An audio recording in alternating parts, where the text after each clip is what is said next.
Could the Lions actually have a top 10 defense?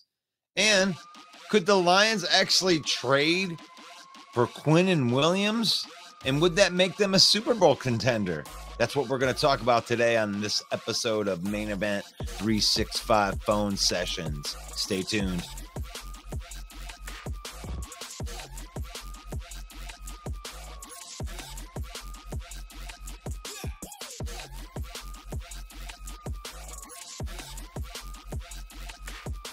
Something that I really wanted to hit, especially for Lion fans out there, is I think that there's a misconception that the Lions have this awful defense because of the way they started last year.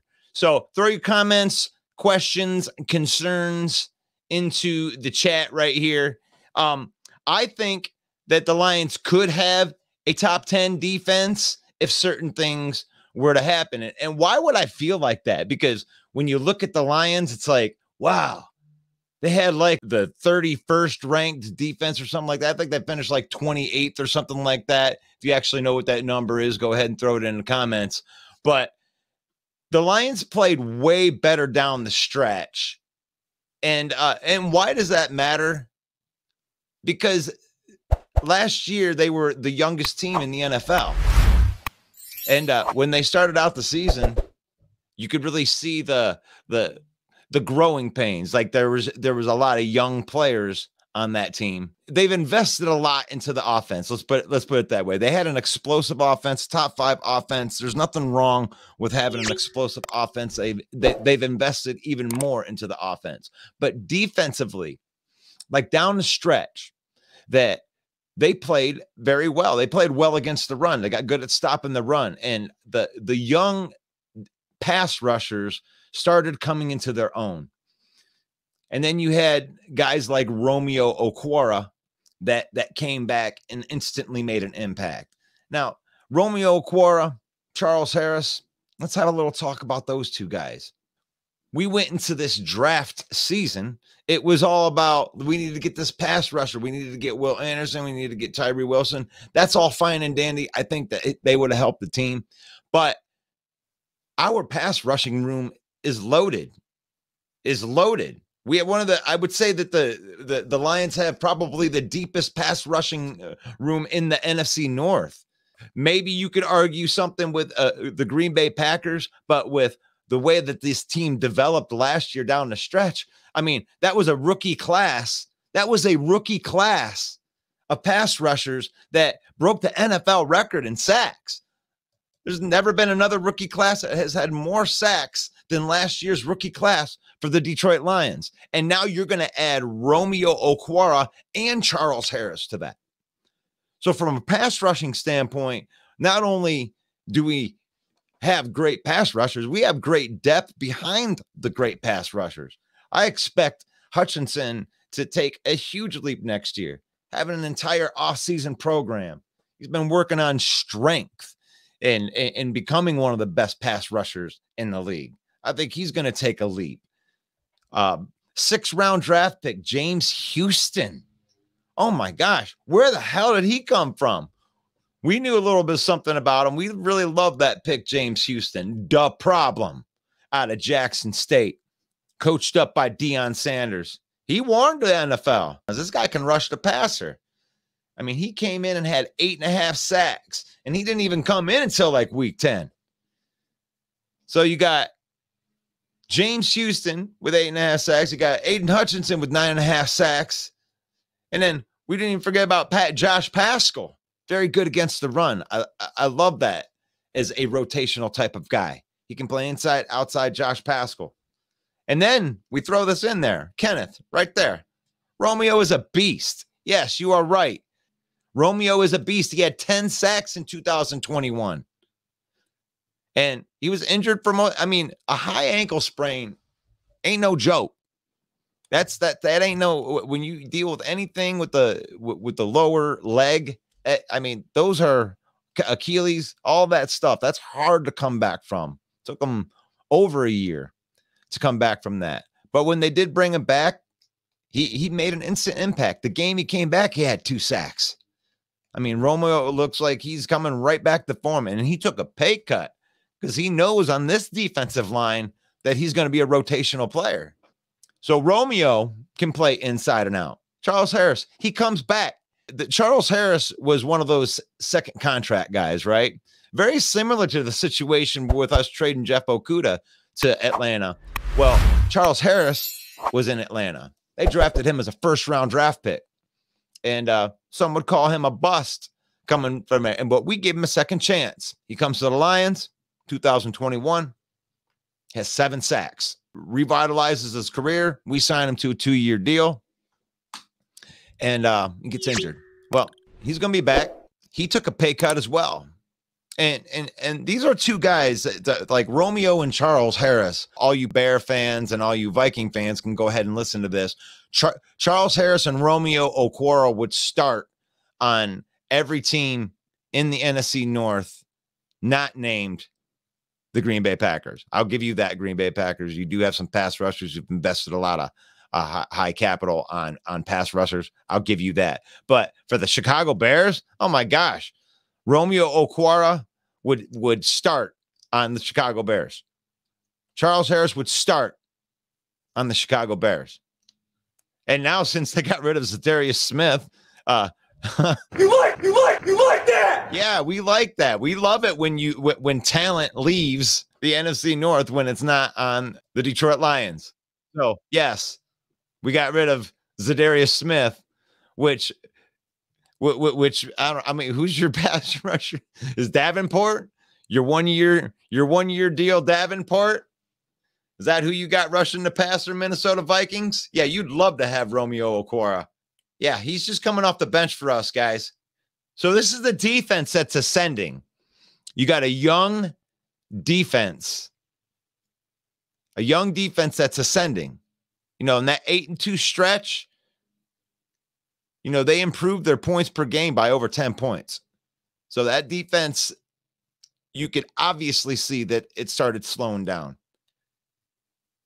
You know, when your starting defense has Michael Brockers on it, who is no longer on this team, all of a sudden in the middle of the season, you start making headway and you wonder, you found your pieces. You found your guys.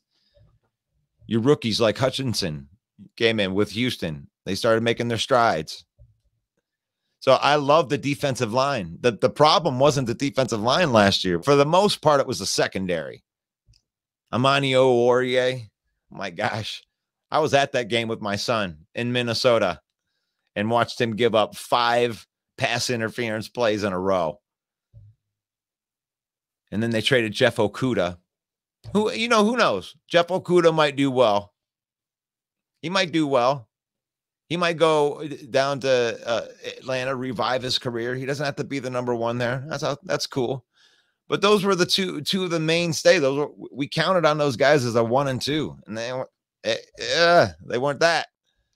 That was definitely a sore spot. So what does Brad Holmes do? He's the cook. He was in the kitchen. He was cooking up some stuff. So he goes out and signs Cameron Sutton to a 3-year deal. This is a leader, locker room type of guy. This is a guy with an incredibly high football IQ. Probably going to be a coach someday. That's what I've heard from some people. James says with Q Williams that the Lions are a Super Bowl favorite. Love that. Love that call. Quinnen Williams. Should the Lions be on the horn? Should Brad be on the horn right now with the Jets? Offering up some draft capital for Quinnen Williams. Man, what's up, Rob? It's good to see you, man. I love seeing you in the chats. What's up, Alyssa? It's so amazing, Russell Wayne. You have to be talking about the Lions. You can't be talking about me. Maybe it's the scarf. I don't know. I don't know if I'd like the scarf, but I like that scarf. I thought about wearing it around my head like a bandana. And then Greg Rice. I love it. I love it. I love seeing you on here, man. But we're talking about Quinnen Williams, man. I mean, honestly, when you're talking about the Lions team, the team's deep. I mean, when you're talking about on both sides of the ball, we've got good to great starters, and then the depth behind it is very solid in every position, really. Put your thoughts in the comment. Quinnen Williams, gosh, that you throw him in the middle of that, of all that, you put him in that rotation with Aleem McNeil and now Broderick Martin, Isaiah Buggs. That's already a pretty deep room. I like our room without Quinnen Williams. I really do. Hello, hello, hello. I can hear you. Can you hear me? I don't know. I can hear you. So I'm having a conversation, and it's not with myself, okay? I have main event Mike on the line, and I need you to tell me in the comments immediately if you can hear him. Ready, set, go. Mike, start saying something. Forward down the field, a Lions team that will not yield. And when the blue and silver wave, can you hear him?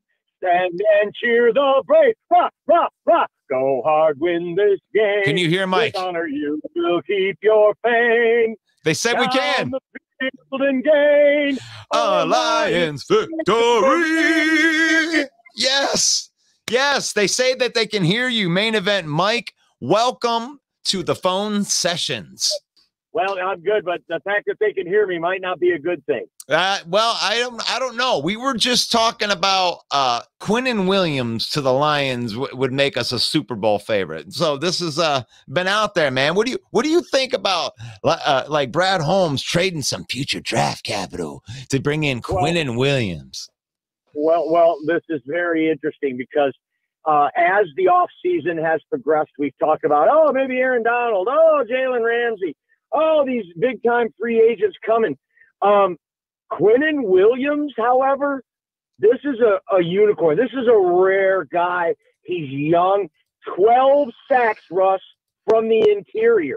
From a defensive tackle, 12 sacks. Yeah. This kid is a beast.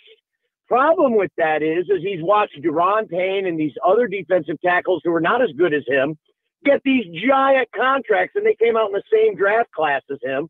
And now it's time for him to get paid. And yeah. I'm not sure that fits into Brad Holmes' model of how he's building this.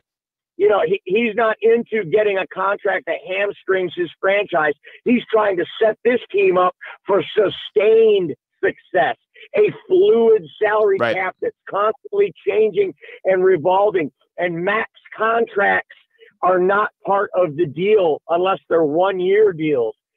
So as much as it would be amazing to get this guy, and I think whoever the commenter was is right. Oh, this is James. He's talking to you, Mike. This could be the pick that puts the Lions over the edge for sure. It does. I just don't see it happening.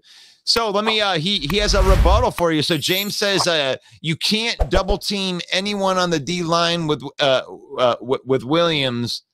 He would be a constant mismatch somewhere. And that, I gotta agree with you on that, James, because I know it doesn't, I guess I gotta agree with both of you because it doesn't fit Brad Holmes' MO at all. That's not what he does. He doesn't just come and go grab a guy, trade future capital for a guy that he has to pay a lot right now. So I get that. But I also agree with James here is that puts us over the edge, right? That's you got a pass rushing defensive tackle. So I love that call out, and I'll allow you to respond to that, Mike. Yeah, for sure. And I agree with him. And it would put us over the top in the way that we are getting great production and great pressure from the edge.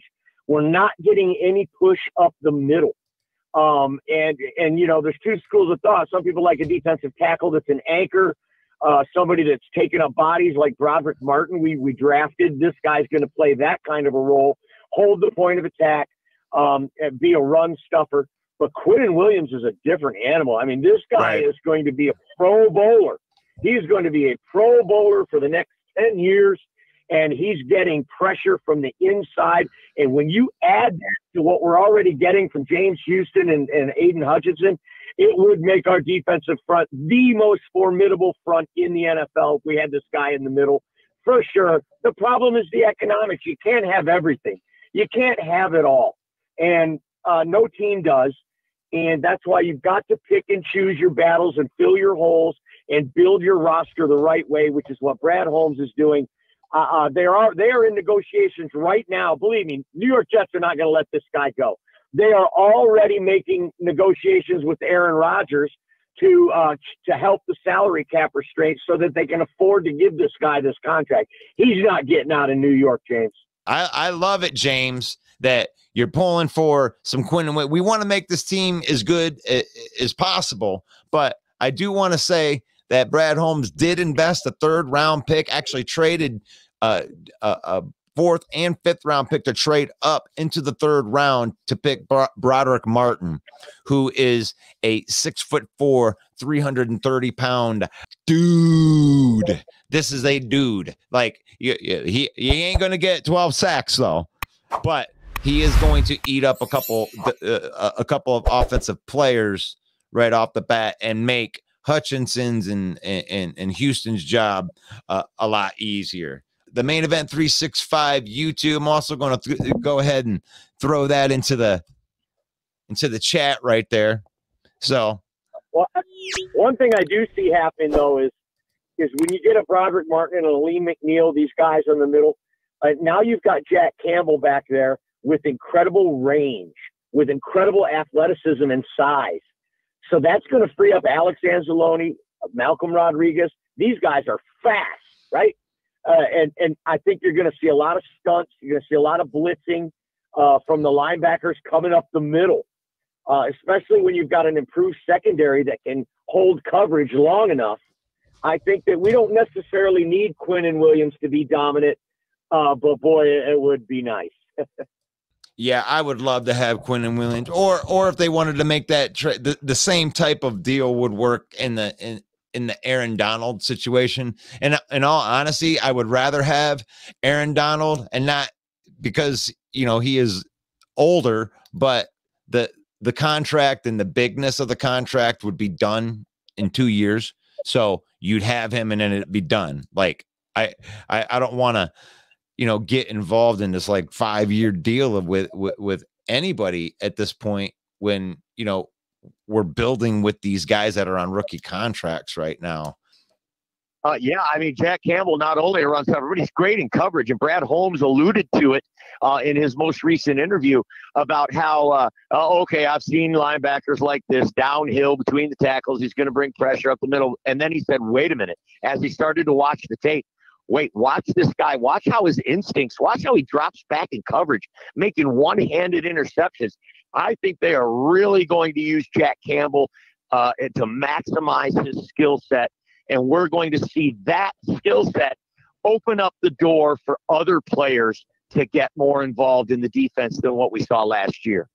And we're talking about the idea that the Detroit Lions could be a top 10 defense and that it's not that far of a stretch from how we finished last year. So I want you to comment on that, Mike. Well, the last 10 games of the season, we were a top 10 defense. Our final ranking was so low because the first half of the season was a historically bad defense. So, I mean, with the improvements we made in free agency and the draft, let's face it, we couldn't get any worse than we were in the first half of last season. Well, like outside of Minnesota, that is. I definitely think we're going to see an improvement. Definitely a top half of the league. I don't see any scenario where we don't finish in the top half of the league, especially when I look at our schedule and how favorable it is for us, the way it's laid out. Russ, we don't have any cold weather games except week 14 in Chicago. Other than that, it's all dome stadiums. All the cold weather games are going to be in the early half of the season. So our schedule matches up nicely for us to make a good run this year. And I think the defense is going to be a big part of that with the additions that we've made to the secondary, with the drafting that we've done, and the way we finished. We've got a lot of momentum coming into 2023. We just happened to run into the champs week 1, but that's going to be a great test for us. And I think it's going to be a litmus test for how this defense is going to fare the rest of the way. If we do well against Mahomes and company in week 1 in Kansas City, then it's going to be a great indicator for what kind of season our defense is going to have. If they can contain those guys, we're going to be able to hold our own with anybody. So it doesn't really matter what I think. What do you think? Do you think I'm full of crap? You think there's no way that the Lions could roster a top 10 defense? Let us know in the comments what you think. Should we trade for Quinnen Williams? Let us know in the comments what you think. This has been the Phone Sessions. God bless you. One Pride. This is the Main Event 365. It's the home of the bad takes. Follow us on Facebook. Subscribe to the YouTube channel because it's free. And we really appreciate it because we want to reach as many of the hardcore football fans that are out there.